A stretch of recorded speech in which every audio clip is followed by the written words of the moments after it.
Peace be with you. Friends, in the 22nd chapter of the book of the prophet Isaiah, we find the prophet's only criticism of an individual. So Isaiah often criticizes nations and peoples and indeed his own people. But the only time he singles out an individual for criticism is in chapter 22. And the person in the prophet's crosshairs is a certain Shebna. He's described as master of the palace. Now, it probably meant something like, prime minister.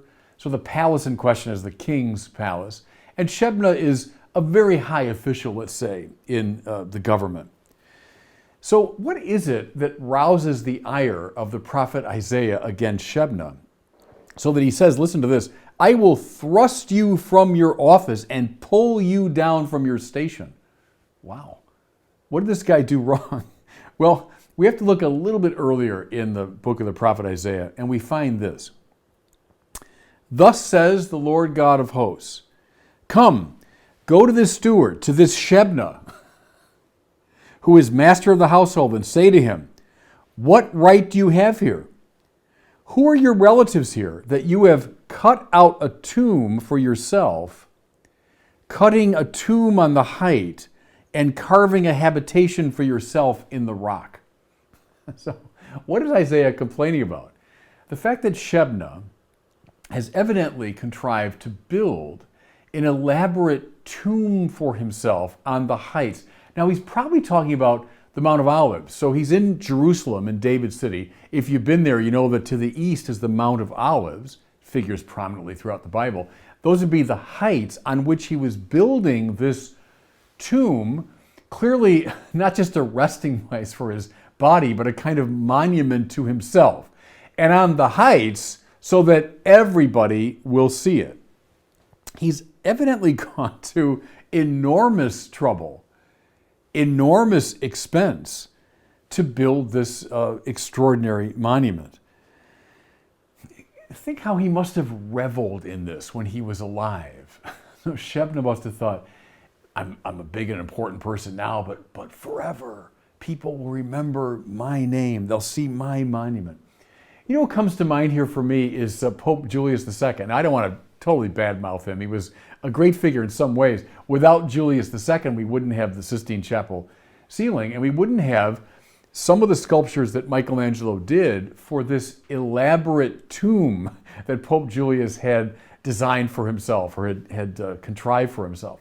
And he wanted to place it inside of the new St. Peter's. He's also responsible for that, by the way. He tore down the old St. Peter's to build the one that we know. But in the very heart of it, he wanted to place this monumental tomb filled with Michelangelo sculptures as a permanent monument to himself. Here's the question, everybody. How are we using the power and authority that we have? Shebna has used enormous reserves of money, energy, time, personnel in a project meant almost exclusively to aggrandize his ego. Now, one of the supreme ironies, I love this story, is Shebna wanted to be remembered forever, right? Hence he wanted to build this tomb, which is long gone. If he is remembered, not that he's a household name, but if he is remembered by anybody, he's remembered because of this criticism in the book of the prophet Isaiah. Talk about a project backfiring. And I couldn't also help but think, most of you maybe remember this from high school English class. We all read that wonderful little poem, Ozymandias by Shelley. Remember, I'll read a little bit of it to you. I met a traveler from an antique land who said, two vast and trunkless legs of stone stand in the desert. Near them on the sand, half sunk, a shattered visage lies. So here are the crumbling remains of this great monument. And then he goes on. On the pedestal, these words appear. My name is Ozymandias, King of Kings. Look on my works, ye mighty in despair. Nothing beside remains. Round the decay of that colossal wreck, boundless and bare, the lone and level sands stretch far away. Look at me, Ozymandias, King of Kings. Here's a monument that will last forever. It's just a wreck in the sand. If anyone remembers the name, it's because of this poem that mocks him. That's very much Shebna. It's Isaiah's version of Ozymandias. So because of his great flaws, the Lord removes Shebna from his position and puts in his place Hilkiah. And it says beautifully, he sets him like a peg in a firm place. And then puts on his shoulder, we hear, the key of the house of David. And they think this literally was this big device they used to open a door in the palace. So it was something you didn't carry in a pocket, you carried it really on your shoulder. Shebna's out. Why? Because he spent his time and money and energy and brought personnel to build a monument to himself. Here's the question. How do you use the power and authority that you have? Now, there are people explicitly in positions of official power, but everybody has got some kind of power. You have power in your own family. You got power in your community. You got power at your place of work. Maybe you do have some kind of very high office.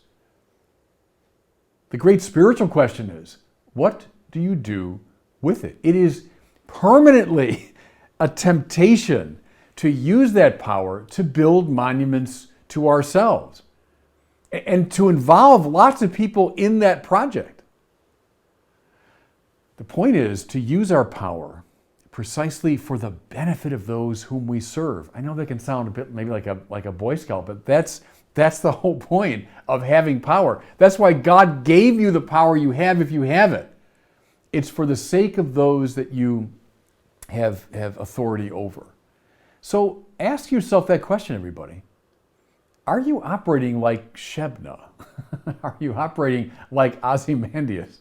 Are you spending a lot of your time and energy building a monument to yourself or breathing life into others? You know that it's a bit of a cliche now, but there are two types of people. Some that breathe life into a room, others that suck the air out of a room. And you know what I mean? Is if you're drawing everything into the sort of black hole of your own ego, you take life out of people.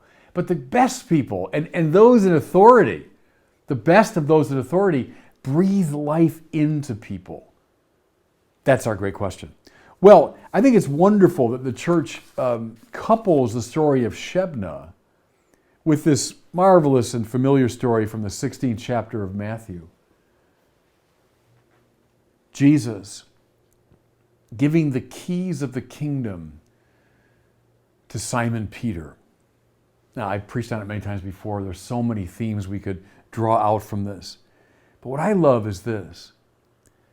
Just as God gives the key of David to Hilkiah, having set him in a firm place like a peg, now Jesus says to Simon, you are now rocky, right? Petros in the Greek, Peter in English. You're rock. I'm setting you in a firm place, and I'm giving you my own version of the keys of the house of David. I'm giving you the keys to the kingdom of heaven. There is the authority given by Christ to his church. You know, it's wonderful, and of course I can't help but think this as a bishop of the church. Any authority I have as a bishop is derived from the successor of Peter. It's Francis, the successor of Peter, who appointed me a bishop. Any authority a priest or deacon has comes from a bishop who ordained him. The point is, all of these positions of authority, from the Pope through bishops, priests, deacons, come finally from this moment. When Jesus said to Peter, I'm going to set you like a peg in a firm place. I'm going to make you a rock, and I'm going to give you the keys. Has this power been abused? Yeah, sadly. Look at up and down church history. Have even popes, bishops, priests, etc., yeah, sometimes abused it. Acting more like Shebna than like Hilkiah. building monuments to ourselves rather than breathing life into our people. So spend some time this week, everybody. Think about the kind of power you have. And first acknowledge that whatever legitimate power you have, from your family to the highest office, comes ultimately from the permission of God. It's God who's given it to you. God's allowed you to have it. But now, how do you cooperate with that grace? Be honest now, and it's a point of spiritual meditation for myself as well. How am I using the power I have? Building a tomb for myself up on the heights. What that will result in, trust me when I tell you this, is the mockery of Isaiah. That will result in mockery. That will result in Ozymandias. Don't waste your own precious spiritual energy, and don't waste the spiritual energies of those around you building those monuments. Rather, whatever power you have, whatever keys you've been given, use them, everybody, to unlock the doors that will lead to deeper life. Use that power not to draw air out of the room, but to breathe life into it.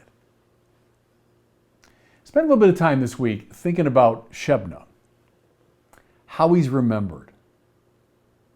And then think about how you're using the power that God has given you. And God bless you. Thanks for watching. If you enjoyed that video, I encourage you to share it and be sure to subscribe to my YouTube channel.